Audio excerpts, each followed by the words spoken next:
On the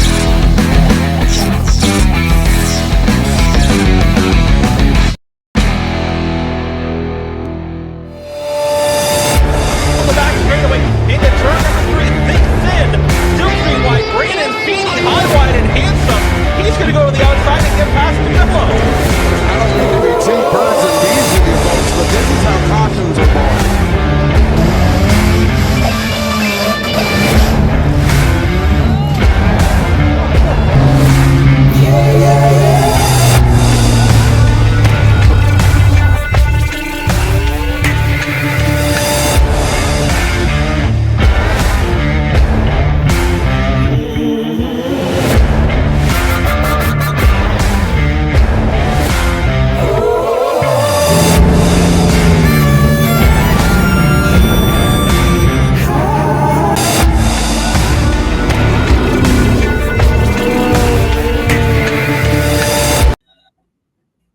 All right, welcome to episode number 68 of the Feeney podcast. We have Miss Hana Lamont. How are you doing today?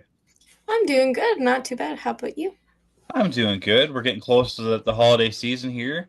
You got anything special planned over the holidays? Just some time with the families and all that, and hope for a good Christmas. Maybe for some more snow and not be a green Christmas.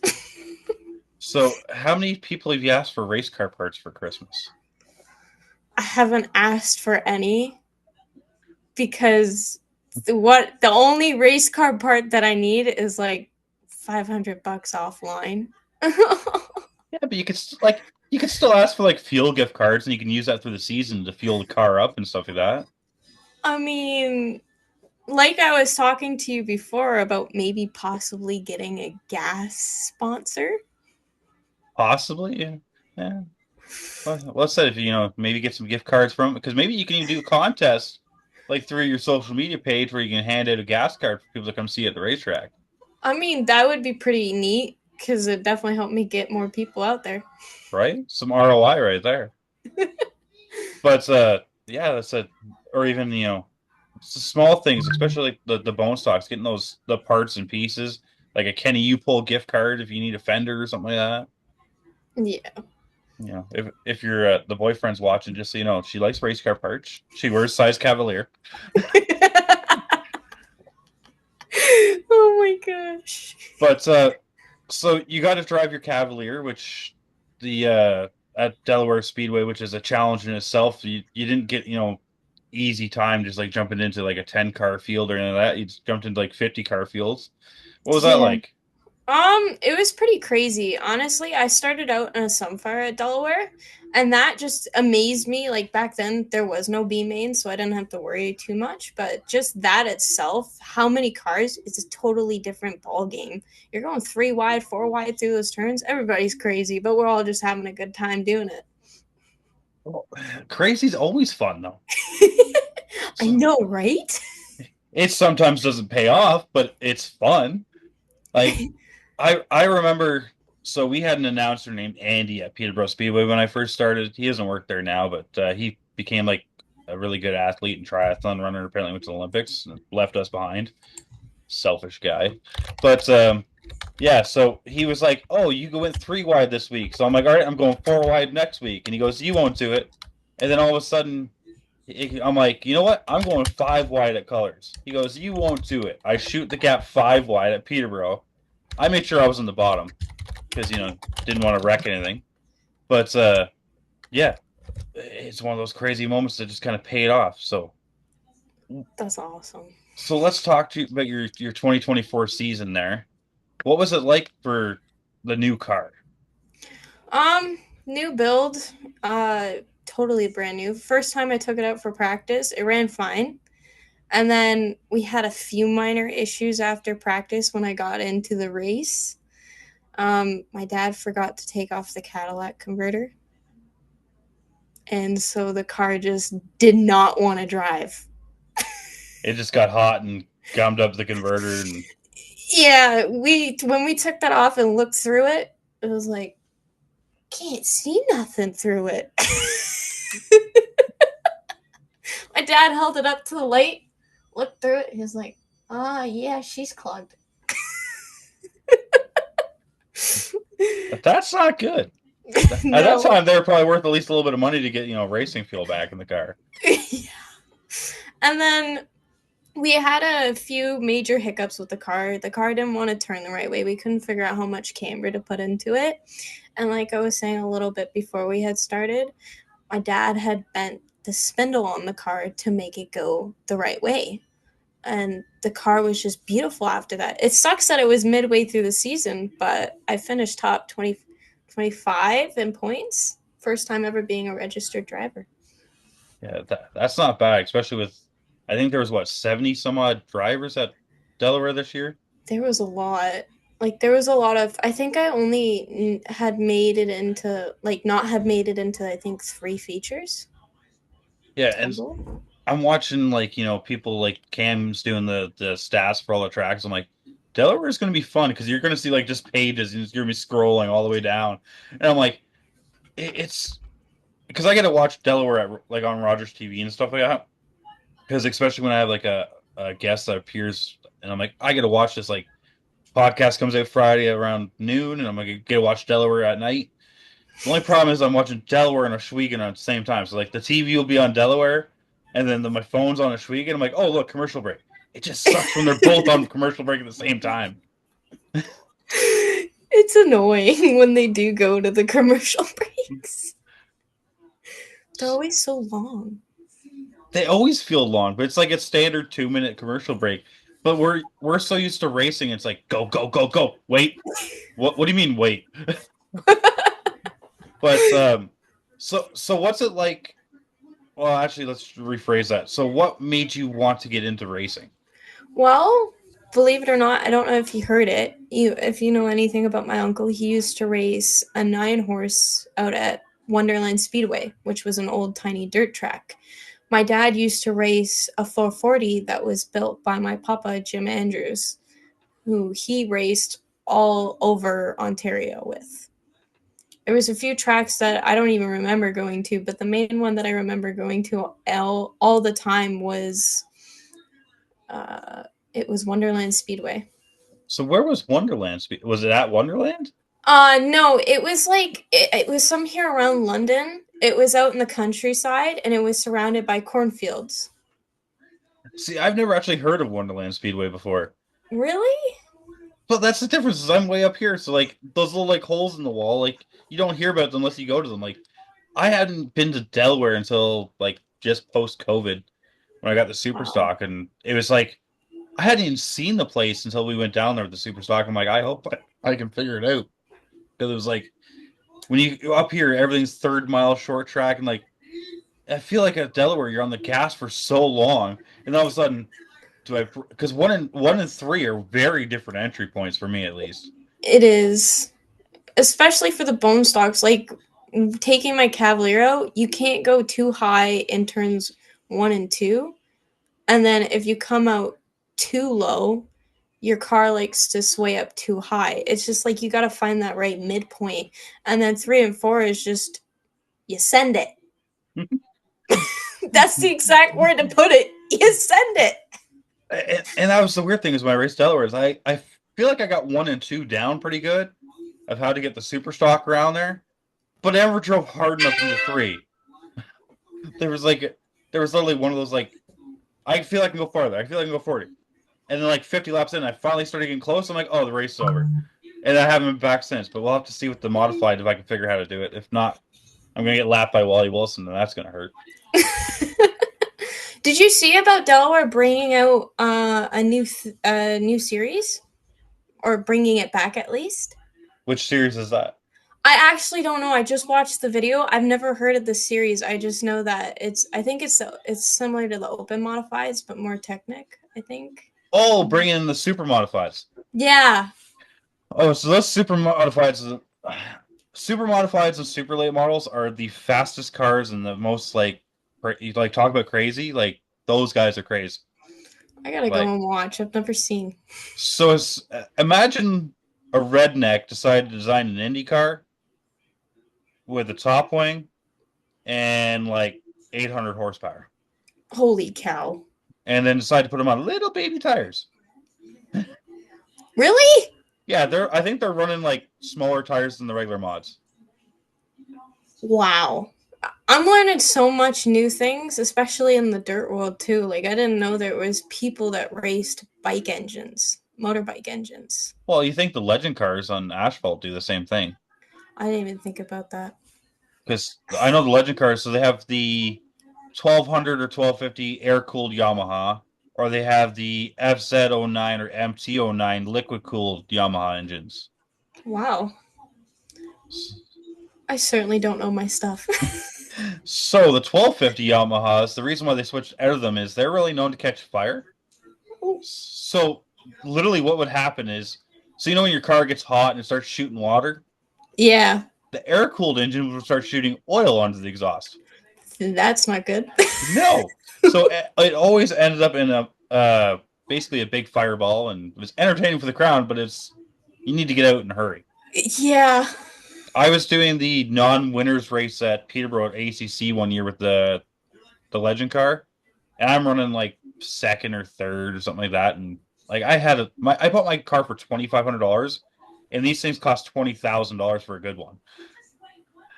So like, I wasn't going to win, but I was there to have fun. Like, Can't go wrong with that.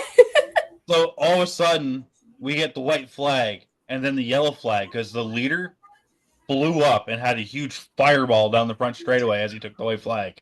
Oh my god. And we're like, what just happened? And then it was one of those things like we have a restart and like there's a choose rule in legend cars, which I wish more tracks and series would bring in the choose cone, because I don't know if you know this down in Delaware, because you have two okay-ish grooves for bone stocks down there. Yeah. But like you go to like Flamborough or Sunset or Peterborough or Sauble, everyone's like, "Oh, I got stuck on the outside line, ruined my race," right? So I just want them to bring the choose cone. So if you picked your lane, you picked your lane. You have nothing to complain about. But I feel like at Peterborough, you're gonna have 20 cars on the left lane and 4 in the right lane. Probably.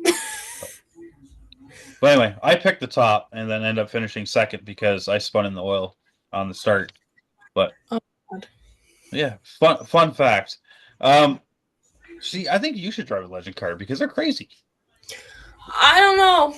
I mean, I've thought about changing classes, but I wanted to go to what my uncle's driving, which is the V8.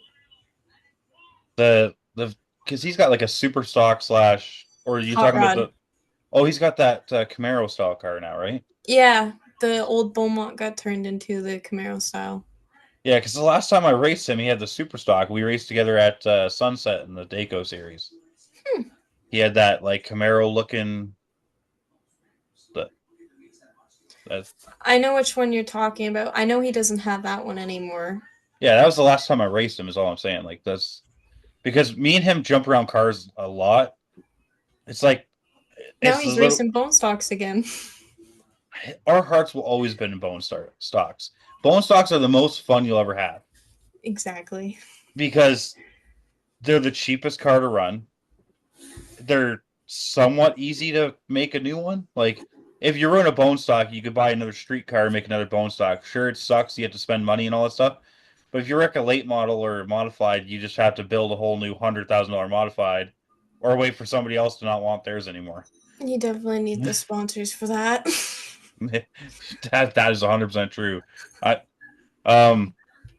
So how long have you actually been racing? Because we were talking off air about like you started up at Grand Bend and then you had the Sunfire and I've been racing for a total of 3 years. Not a long time, huh? no, it's actually not that. So basically, once like COVID hit, like we got out of COVID, and it's like time for Hana to start racing. Pretty much. It was actually during the COVID ages. My first ever time was actually at Grand Bend. And I was only about 14 to 13 years old. And my uncle and my mom hopped on my dad's butt and said, "You need to put her in a race car." And they put me out in a race car during practice. And that's when I got hooked from it. I've always said, if you want your kids to not do drugs or alcohol or anything like that, get them in the racing because they will not be able to afford any of it. You're not wrong about that one. Right? I I don't drink, I don't smoke, I don't do drugs, but I have a really shiny race car. And the worst part is if I have extra money, I just buy another race car. At one point, I had seven. Holy cow. I had my bone stock, my super stock, two late models. Um, I had a mini stock that got banned and DQ'd from every track in Ontario. Oh my god. I had the legend car, and I had a second legend car I was working on. I think an enduro car, so eight. But it was just like, what do I do with all these cars? And like, fun fact, I don't have a garage. Or Yeah. like, so like everything I do is like either like stored away somewhere and I forget about it, or it's I work on it in the like the modified. I do all the maintenance, everything in the trailer. Oh my god. So like You don't even, you just don't decide to get yourself a garage to do it in? I I don't have the money to like just buy a garage. I can't put one here. And Yeah. like we only have like a 2 car driveway that I've sort of stretched and made the landlord pissed off about being 4 cars now. Because like the truck and trailer down one side and then we have like the personal cars on the other side. Oh god. But yeah, like I said, when it was 7 cars, I'm like, I forgot about one of my cars for 2 years. Like full out. Someone's like, when are you gonna come get this like the neon I raced like 2 years ago? Forgot I owned it. Uh, The person like, when are you gonna come get your car? I'm like, what car? They're like, your red neon. I'm like, I have a red neon? They're like, yeah, it's been here for 2 years. oh my god. But yeah, so I went and picked that up because so I didn't forget about it again. And then yeah, honestly, that see, I wish neons would come back again. But the problem is they're like Cavaliers. They're hard to find parts for. Yeah. I'm having a hard time trying to find a cheap Cavalier. It's like finding a cheap Honda Civic that's rust free. My mom, you would hate me if I told you this story. My Cavalier, we originally got down in Barrie. That car was literally a teenager's dream. My dad looked at the car, looked at the inside, had no rust, nothing. Guy had it all undercoated underneath. There was nothing. The body was perfect. And the guy gave it to us for $700 because it said couldn't figure out what was wrong with it. The cat was And plugged, apparently. and with the car, they had it all LED light up, and they had so you know how you have the speedometer and the gas meter. They had that hooked up to the side. So like you know where the mirror is on the Yeah. driver's side, they had it right on the door side. Yeah, on the A pillar. Yeah. Yeah. So with your style car, I run a digital dash. So I have literally like a Samsung tablet that's like yay big. There's a few And people who had that. yeah, it's hooked up to an OBD2 port and I have all of it. So I can literally look at like diagnostic codes while I'm driving. I learned how to do that from I want to say it was 2018, 2019 with my Ion. Tyler Junkin's like, oh yeah, just do this, do this. I'm like, this is awesome. Wow. Until you realize like coolant was like 400 degrees Celsius and you just turn the tablet off. It can't be hot if I turn the tablet off. Well, I was like fifth at Autumn Colors Classic with people dropping out like flies. It was a year that like both cameras broke. Oosterholt and Babin broke. I'm like, this is going to be a year for someone like me to win. So I'm like, I'm not caring about an Ecotech engine right now because they were still selling them on the road at that time. I'm like, I'll just buy another one for $150 and put it in. And then we had a red flag, and apparently at the temperature that engine reached, the valves melted to the top of the cylinder head, and the car would not refire. Oh my god.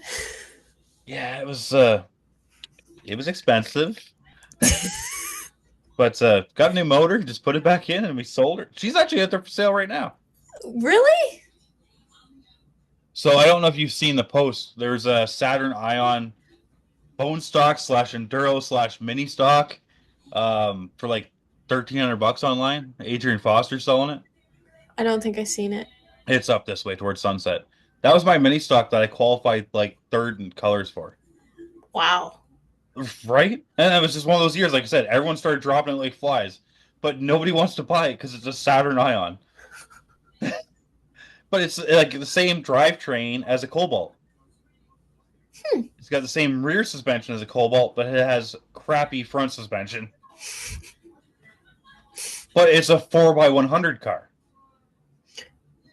So like I'm like, racing rims are just Honda racing rims. I'm like, I don't get why people like that car has never sold for more than $1,500 as a mini stock. Wow. Right? Could you imagine getting a $1,500 mini stock and say, "Oh, go run like third with it"? You could sell it for No. like 20 grand nowadays.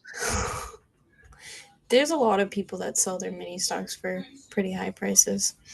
Well, it's because racing's got expensive lately. Like when I first got into racing, I bought my bone stock for $1,500. It had a built engine, and it came with a fire suit and helmet to go racing that weekend. Oh my god. That's like the cream of the crop right there. Right? And like I ran that car for 3 years. Didn't I changed the oil? I changed like the parts I damaged and stuff like that. Didn't have to do any motor work or nothing like that. I'm like, I sold it for $1,500. Wow. And people are like, you should have sold it for 4 grand. I'm like, it was only $1,500. Like, Sell it the way you bought it. right? I was trying to keep prices low, and then I started winning Hondas. I had a bunch of Hondas, and I sold them for a lot of money. I had 20 people in line for my Neon Holy cow. because I sold the Neon for $4,500 race ready as it came off the track. But because I finished third in points at Peterborough, everyone's like, "Why are you selling it so cheap? What's wrong with it? Did you take the motor out?" I'm like, "No, it's you can come get it championship night for $4,500 as it comes off the track." Because I got it on so the guy traded me the Neon plus some cash for a legend card that I had laying around, Mm-hmm. and I'm like, that's how I forgot about it because I just left it at my friend's house that we did the trade at. That makes sense. So, word of advice: have friends that don't mind you leaving a car there for a few years. Let me say, Uncle Dave's definitely your guy for that. So there you go. You just gotta like find like your next project card. See, I wish Delaware had mini stocks. It probably would need a mini stock class because there's a few racers that could honestly do better in mini stocks or even just a higher up class. But Well, I think it's because Delaware is such a big track, they don't want to change anything. They want to keep their 40 field bone stocks. yeah, but at the same time, like you drivers want to progress and move up, and I feel like it could be a big jump from a bone stock to a super stock or even a V8 series car or a late model. Like, The crazier part is, if they were to add a mini stock class, I don't think a lot of people out at Delaware would like. There's a lot of people that don't know anything about racing, just see the bone stocks weekly because they like the class. If they were to add a mini stock class, they'd probably be confused as hell seeing, two of the same cars but just more speed. yeah, it's and that's the thing at every track is like they get really confusing. But I'm having that issue sometimes with super stocks and late models nowadays. The Yeah. bodies all look the same. The only way I can tell is the tires are strapped to them. Like honestly, when Ryan Dyson unveiled his car at Motorama, I didn't know if he was going late model racing Really? because I couldn't see the tires. They were American racers. I'm like, I finally asked him when I was like, I was making arrangements to book him on the podcast. I'm like, so is that a super stock or a late model? Like, it used to be back in the day, you could tell because it was like an old like Monte Carlo body or stuff like that. But now it's like everything looks the same. It's Yeah. And there's even people who race their super stocks in the V8 stock class. Yeah, well, and that's the thing. That's kind of where the Hot Rod series was born because a bunch of drivers didn't want to fit the cutter emblem, and it's like I'd rather have a '57 Chevy or a Firebird, and it's actually funny because like everywhere's got like the new body, like the plastic bodies, and like that's the majority of the cars. Peterborough has all IROCs. Really? There's like 6 IROC fabricated bodies and like 3 like 5-star bodies. Wow. It makes no sense how Peterborough's like, all right, we're gonna have all the guys that build their own stuff. But anyway, let's talk more about you because that's why we brought you on instead of talking like ADHD squirrel pass back and forth. So we were talking off air about not only are you racing, but you're starting to do like some hero cards and design and stuff like that. Why don't you talk about a little bit about that? Well, I do hero cards on the sidelines. I do make my own race day posts. Like I think you said you've somebody does them for JoJo Media. I do a lot of those as well. I actually did Joe Kicks's race day posts because he wanted something to add a little kick, and I told him, sure, I'll do it for you. And since he painted my car, I was like, you don't need to give me any money or anything. You painted my car. It's the old barter system.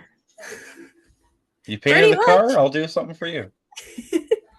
And see, that's how I like to be, right? Help a racer out. Anything that supports them in any way or helps improve fan base, that's what I want to do.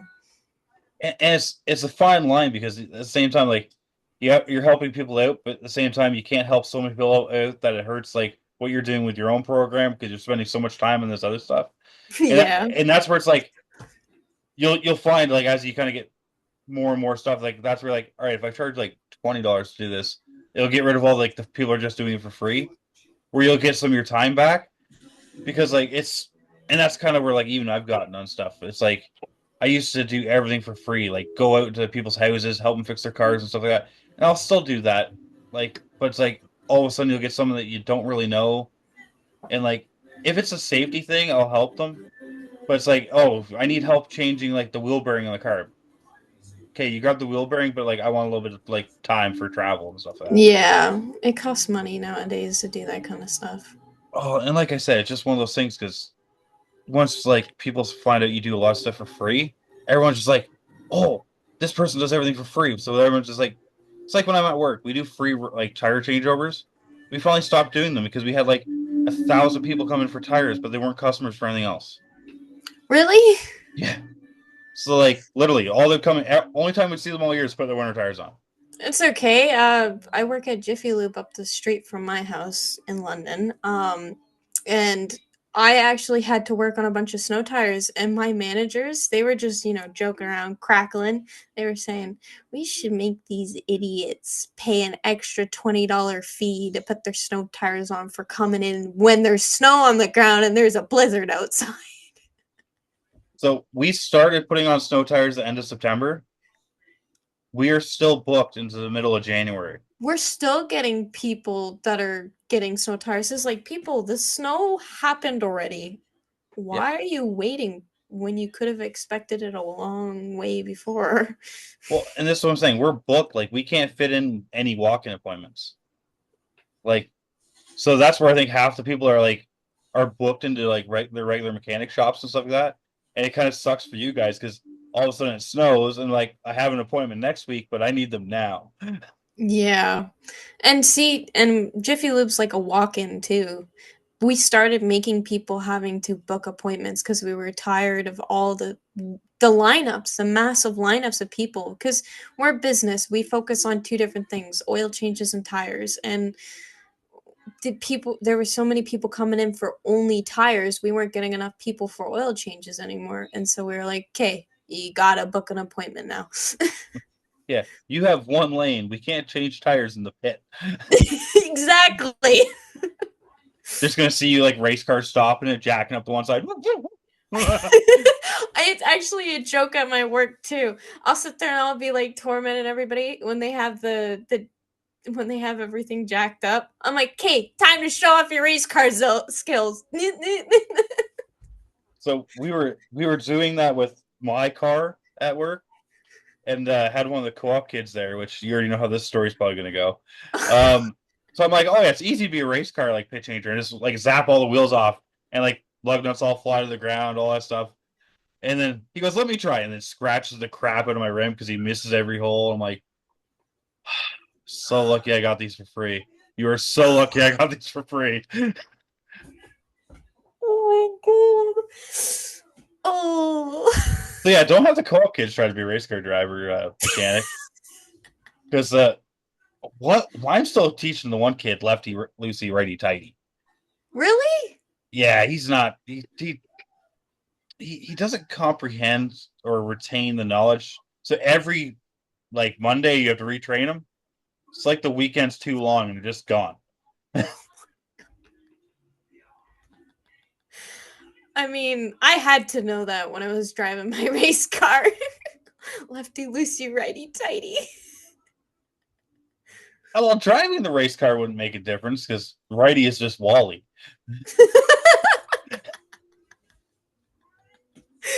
Oh And my god. and I can tell you from experience, Cavaliers never beat the wall. There's not a single car I've ever drove. Actually, I did break the wall at Kawartha. So Really? yeah, I hit a ton. So the inside wall is like the K rail, like what Peterborough has, Yeah. and I might have forgot to lift and panicked and just throttled more and just absolutely smoked the wall and like yeah, Ouch. I broke the K rail, but I also that was a car that was deemed illegal for every track anyway, so It said its goodbyes. yeah. So I'll give you the story on that because you might laugh at this. So do you remember seeing like the 1989 Preludes, like 90 Preludes on track, like when you were growing up? I think so. If I saw a picture of them, I probably would remember. They were like the squared pointy nose Preludes Okay, yes, I know with the what you're pop talking up about. headlights. Yes. So I had one that had four-wheel steer from factory because certain models had four-wheel steer. Well, I made it where that four-wheel steer was always active and could be a lot more than what it should be, which was not in the rules. Uh-oh. And I got caught with it It's because okay. Gray areas, you know? no, it's no longer gray area. It's in black and white now. But I got told not to bring it back again, so I didn't bring it back. I went to another track with it, and somebody from the same track seen it, and yeah, I ended up wrecking that car and writing it off and putting all its good parts into another Prelude and then selling that one. It worked out in the end. Well, I didn't bring that car back, and I didn't sell that car. I just put all the good stuff into another car, and that car's breaking the rules now. So, if you need life advice, there's always a way around the rule book. But Well, I definitely wish I could have that out of Delaware. there's always a way around the rule book. Just telling you. Like, those Cavaliers, it's probably not allowed by your rule book. I will tell you this right now, so take it with a grain of salt. But you can take the right rear wheel bearing and you can make a shim plate to make the right rear tire actually turn a little bit towards the wall in the front, which will make that car hook super hard in the ends. Wow. You actually will have to drive right down the straightaway. That's But neat. it's fully illegal, I'm pretty sure, in bonestock. Just so you know. So I'm not telling you to do it because if you get caught, it's like, yeah, it's not even a gray area. Where like Hondas and stuff like that have adjustable toe links can do that and be legal, but because ours is a Cavalier is what they call a straight twist axle. So because there's no adjustment, I actually found a way to classify it as bent parts for a while, and got away with it for a year and a half before they're like, something's going on with this car. I'm like, it's the toe in the rear. I also had Saturn Sky rear springs in it. Like you know the little Roadster that's like the Ecotec that's rear wheel drive. Yes. Those springs are rated like 800 pounds, and the right side of the car wouldn't flex at all. It literally just pick up the left rear and somewhat the left front to the corners. Wow. Yeah, if I can find the picture, I'll send it to you. Definitely do. So yeah, also illegal, but once again, those days of bone stocks were the wild, wild west. It's okay. I don't plan on cheating up my car. I like to race with the rules and stuff. Everything's got to be stock.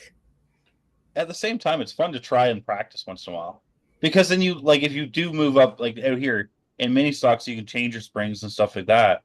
So like if you planned on moving like the same car up to mini stock, you could experiment with what it needs before you go there, right? That's smart. That's definitely something I would note that down for. Yeah. Your uncle Dave has probably got a notebook huge because he's raced that 90 car, I think, every division, every class, and he's been successful with it. Do you know how many times that car's been rebuilt? Yeah. I think he hit the same wall I did at Cortha. Yep. I just hit it harder. But anyway, so let's talk about where you want to go in racing. So obviously you're in bone stocks right now. Where do you see yourself progressing to in like your future? Right now, so far, it's bone stocks right now. But I do wish that maybe if I ever get like enough money from sponsor wise or ever decide to actually move up, I would like to try maybe a V8 or something along those lines. Because I heard the chassis are not too much money. It's just the fabricating you gotta worry about. Yeah, and honestly, they're cool looking. They are. Like, have you seen my uncle's hot rod? I have. It definitely looks like it came out of the Batty stable because it looks like it's got a Batman look to it. It does.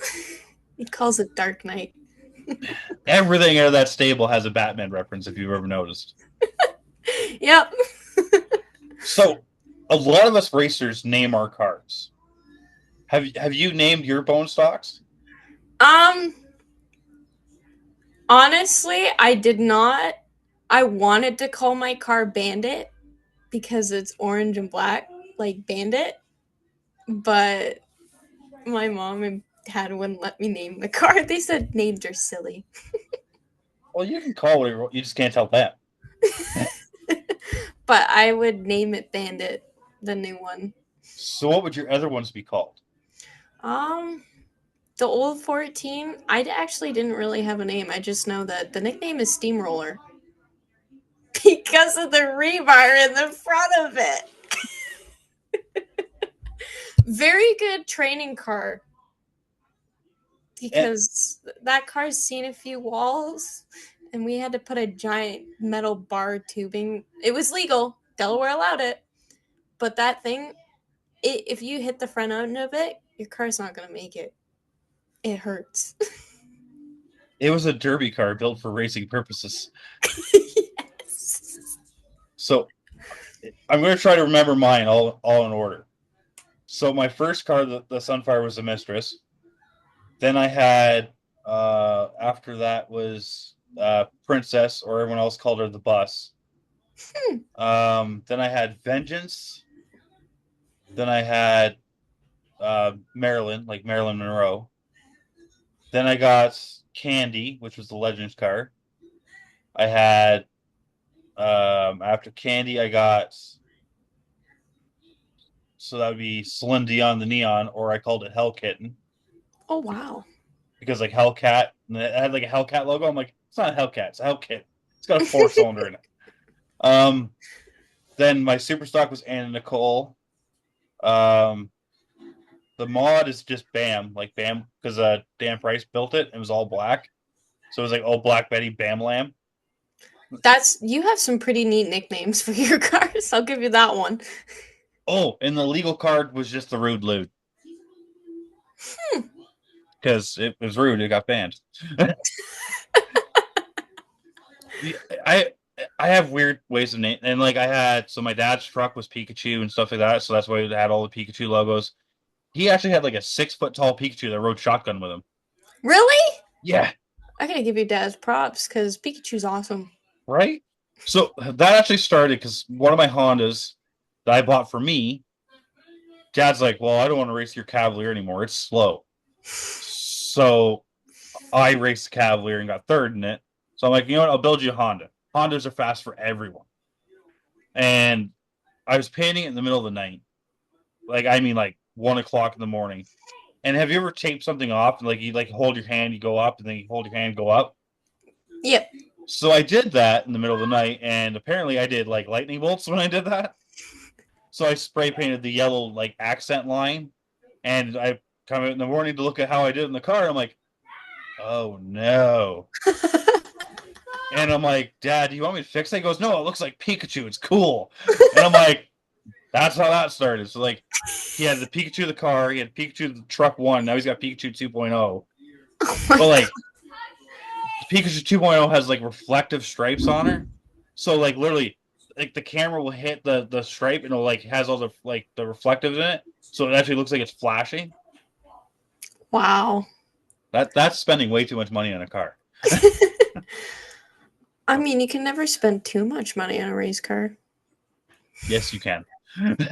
Yes, you can.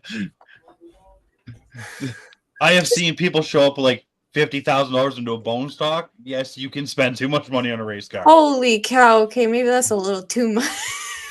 But the guest I had 2 weeks ago, Bonner from Seth Buxton, has like Charizard and everything on his car. Yeah, actually his all it's a family thing. They all have it. I have that my boyfriend Aiden Maynard, he used to race out at Oshwegan in his dirt car and also out at South Buxton. He took me out a few times. I actually met Daniel Bonner and all of them, and I thought it was cool because he had Charizard, and then their other one, which was purple and yellow, it had Mewtwo and Pikachu on it. Yeah. So apparently the third brother's coming back this year. So I'm like, you got to have like Charizard, you got to have Venusaur, and you got to have freaking Blastoise. I'm like, you need the three brothers being like the three starter like full evolutions. He goes, well, what about the kids? I'm like, well, you just do the baby versions. Exactly. But I told him the hardest choice will be like, do you do Squirtle or do you do Squirtle Squad Squirtle? That's interesting. You're probably too young to understand what Squirtle Squad Squirtle is, aren't you? No, I don't understand Squirtle Squad, but I do know all the Pokemon evolutions and all that. So when I was growing up as a kid, when Pokemon first kind of started coming out, when Ash went and found Squirtle, he was Squirtle Squad Squirtle on the show. I didn't even notice that. So they were like a gang of Squirtles that was terrorizing the town. So he's got like sunglasses and Oh, everything. the sunglasses. Okay, now I know what you're talking about. I actually watched that part in the show. So that's Squirtle Squad Squirtle. Oh my god. That's So pretty neat. if you play Pokemon Go and stuff like that, which I do because I'm still a nerd, you can actually find Squirtle Squad Squirtles in the game. Which is weird when it evolves. Yeah. I play it like in phases. Like if I'm busy at work, I don't play it. But if I'm like bored, I'm like, I'll do a quick test drive and hit a couple Pokestops up. And nothing wrong with that. Yes, it's a good time killing game. It's definitely one way to get your steps out too if you want to go for a walk. Oh, I'm too fat to walk. I do it all in the car. I actually got in trouble because we're sitting under red flag, and I'm sitting there the backstretch at Peterborough Speedway, sitting there catching Pokemon in the middle of the race under red flag. They're like, "What are you doing?" I'm like, "Just caught a Pikachu." Like what? Literally next week, no phones in cars. I was under red. It's not like I was doing it under green. Well, like I was making a pass, like, "Ooh, more turtle, go!" That would be hilarious. It'd be super dangerous, but it'd be like, I beat you while catching a war turtle. How does that make you feel? Oh my god. But see, another thing I like about Peterborough, I don't know if you get to watch like any of the Stronco 77 videos. I have. So you ever watch the Renegade Truck series videos? No, I didn't actually. So the Renegade Trucks, it kind of started like with Dad having the Pikachu truck, and then Paul Bounty has a Superman truck, which then led to someone building a Hot Wheels truck and a Tonka truck, and I think there was a Barbie truck. So like all these people have made like kids-based themed like vehicles. So like there's only like 2 trucks that aren't theme-based, and it's just like it became like the crowd favorite class because all these trucks are like kids' favorites, right? Yeah. But like, and then like I said, we got the Barbie car with Paige Stevenson now. But yeah, it was really cool. One year, no one played. Oh, there was a Hulk truck too. But like, it was just really cool because out of nowhere, it went from like, oh, Dad's got the Pikachu truck, he won Best Decorated, and like the Superman truck. Like Paul's got a cape that goes on his truck. Really? Yeah. That's like, that's definitely something cool to do for the kids. Right? And it's just one of those things. I'm like, the truck series was kind of like you're moving up to be serious, but we're still having fun kind of class. Because it's a V6 truck class that's running recap tires, so you can run them all year on one set as long as you'll pop them. and it's like you're learning like the V8 experience, but less horsepower, and you're driving like S10s that exist everywhere still. Wow. So I wish that class took off more. Kind of sucks that it didn't. Yeah, like I said, it was originally supposed to be Barry Speedway was going to do it, and Peterborough did it, and then Barry closed, and it's like Peterborough's on an island with these trucks now because like most truck classes will run V8 trucks. Yeah. And like it's like if you just ran V6 trucks, like in the smaller ones, like you're getting like a mini stock size truck, but like you're evolving kind of thing. But I've only ever seen one V8 stock truck, and that was, I think it's the 01 or the 10. yeah, that red and The red and white one. yeah, that thing is fast. It is. Like so, it started a long time ago for me. Like I seen trucks at Mossport running in Thunder cars, and then they banned trucks from Thunder cars because certain people figured out how to make trucks way faster than cars. Oh God. But that's just racing. But anyway, without taking up too much more of your time, because we've been hunting here a long time and you got probably important things to do, I'm going to give you a few moments here to thank your sponsors and anyone else that you want to thank, where we can find you on social media, and where we can find you in 2025. Well, I'd like to start out by thanking Runner Ups Designs for doing the stickers on my car, Joe Kicks for painting that beautiful bone stock that I got, and Lifto Toyota Material Handling for sponsoring the bone stocks and also sponsoring my car. And Lynn Smith for doing the fancy photos for my car as well. She did an awesome job by taking the professional photography. And RV Photography, she's another one. She did an amazing job. So did.